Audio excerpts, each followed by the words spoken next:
we're focusing on the most extreme form, manic depression. Jason Pegler was diagnosed at just 17 years old, and his bouts of mania caused him to become so delusional that he painted his friend's carpet blue and washed his own hair in tomato soup. Well, thankfully, Jason has now beaten his depression, and he joins us now along with consultant psychiatrist Neil Hunt, and they are here. Good morning. Good morning. And it's very nice to meet you both. Thank you very much for coming in. Nice to see you. So you were a straight A student, and a rugby player, chess champion. So school initially was perfectly fine. So I absolutely enjoyed it. Enjoyed going to school. Was good upbringing, good grammar school. I was always quite creative when I was younger, and seemed to have quite a quick mind.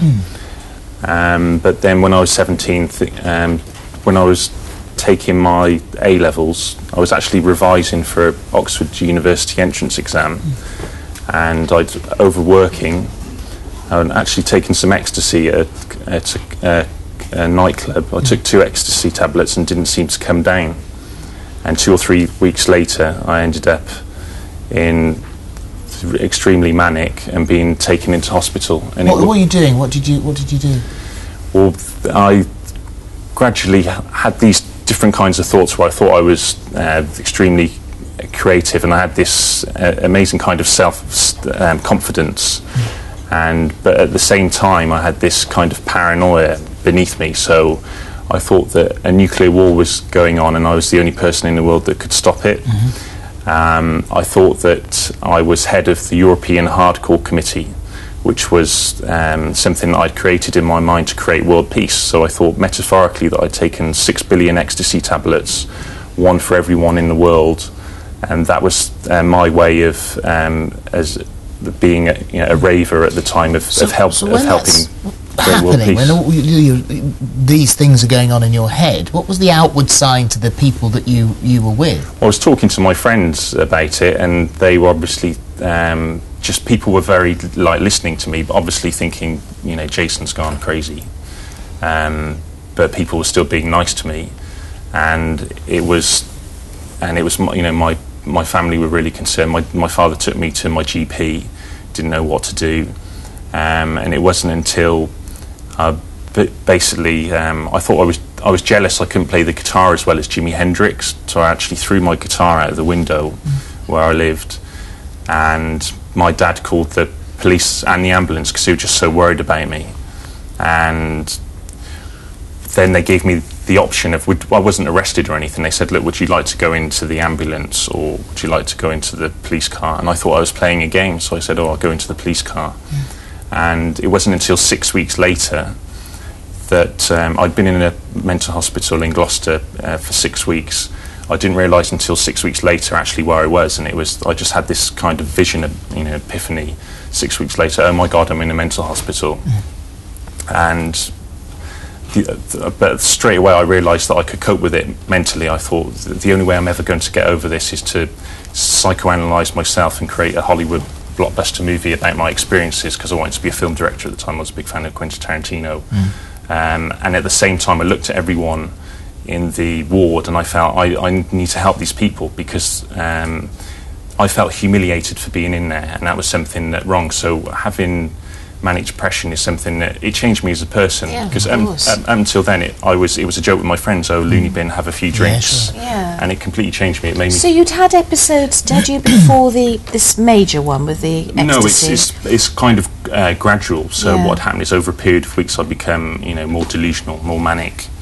And I say it's a bit like the Mona Lisa, the painting. So it's kind of, it has this amazing beauty about it, but it's something creepy about it at the same time. And mysterious and unfathomable. Absolutely. So you had this period in psychiatric care, and you came out and you retook your A-levels and got to university, and through university drinking and things you were also having episodes, and I think when you did your finals and the graduation you were in hospital and being cared for and given lots of drugs. But the episode that was perhaps the biggest one was when you finally came to London, having graduated and had a job, and your brother came to stay, I think, and he noticed that your actions weren't normal at all? Well, that was my last episode, so that was the 4th. So altogether I had 4 episodes, just about a year in hospital and 2 years suicidal coming out of it. It's like, how can you come to terms with having those kind of thoughts? It's the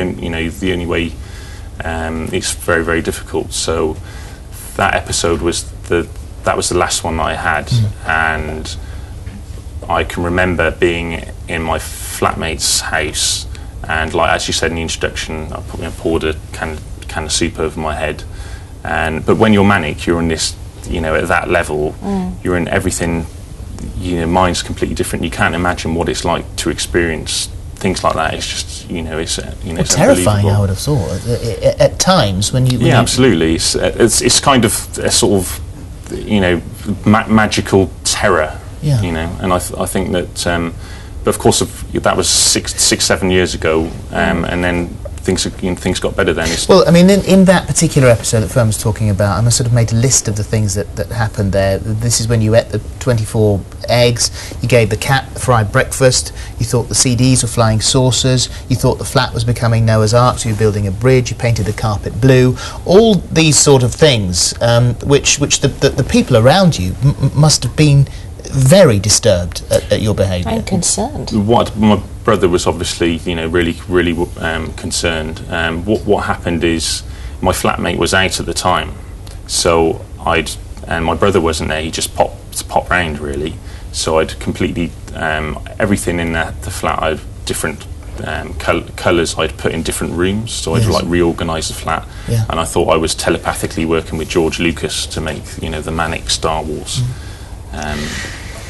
It's a horrendous illness, also known as bipolar, more recently.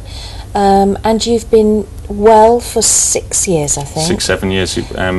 As soon as I started writing about my experiences and wrote A Can of Madness, my first book, then that... Well, there it is, and it's a very robustly written adult book, so just to let you know, but brilliant at the way it describes what's going on. You've also been medication free for a couple of years, and life is on track. Absolutely, for 2.5 years. As soon as I started writing my book, I set up a publishing company to Chipmunkapublishing to publish mental health stories, and it's a charitable organisation, so we've published. Well, we'll put details of that on our website. Now, obviously, as we were saying all the way through the week, Neil, we can't hope to do a depression in 8-10 minutes, but this is all about highlighting, spotting when there may be a problem, and also saying that if you have these issues, then don't keep them to yourself. You must talk to someone about it. Well, Jason's given a marvellous description of being manic. He hasn't talked about the depressions, but often the depression side of it is the worst side, and people get very prolonged and severe depressions when they have manic depression. And suicide is a big issue, and I know Jason feels this is a very important issue to highlight as well. Yeah, well, 2 years you were suicidal, and a million suicides a year or something, aren't there, due to depressions around the world? I don't know the number for that, I'm afraid, but it's about 10-15% of people with manic depression do kill themselves. It's horrific. I think it's because people feel like that they have a problem for life. So when I was 17, I said, look, the day I left hospital after 6 months, they said, you've got manic depression. It's like a life sentence. You feel like that. It's like being in prison when you haven't done anything wrong. So there's a lot of stigma. But what helped me was neurolinguistic programming. Helped me really. I changed my life. I really focused my life and made positive changes. So I changed the diet. I changed my relationships. I made sure that I was happy in what I did. And these are techniques that. And rest and sleep absolutely. And eat properly and look after really help yourself. And physically fit sports and things like that. Neil, your book here is called Your Questions Answered, Bipolar Disorder, and I'm very sorry time has caught up with us, Neil, but all of this information will be on our website. It's manic or bipolar depression, our website itv.com/thismorning. We'll look forward to seeing you after the news, and see you just after this.